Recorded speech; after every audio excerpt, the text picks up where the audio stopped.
মেয়েরা যারা মাথায় কাপড় দেয় না, বিশেষ করে মেয়েরা হিজাব যারা করে না, কিয়ামতের ময়দানে এই মেয়েদের এক একটা চুল এক একটা সাপ হয়ে তার শরীরে তার মাথায় দংশন করতে থাকবে। নাউজুবিল্লাহ। বড় কঠিন বিষয় ভাই। নামাজ পড়া ফরজ, রোজা করা ফরজ, হজ করা ফরজ, যাকাত দেওয়া যেমন ফরজ, পর্দা করা ছেলেদের এবং মেয়েদের তেমনই ফরজ।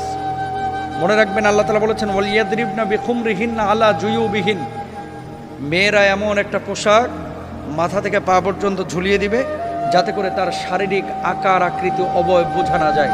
আজকে সামান্য একটু ফ্যাশন করার জন্য, নিজেকে জাহের করার জন্য, প্রেজেন্ট করার জন্য, মানুষের সামনে আমার সিল্কি চুলগুলোকে প্রকাশ করার জন্য আজকে আপনি যে পর্দার খেলাফ কাজটা করতেছেন, এই সিল্কি চুলগুলোই কিয়ামতের ময়দানে এক একটা ওই রাসেল ভাইপারের মতো আক্রমণাত্মক হয়ে যাবে।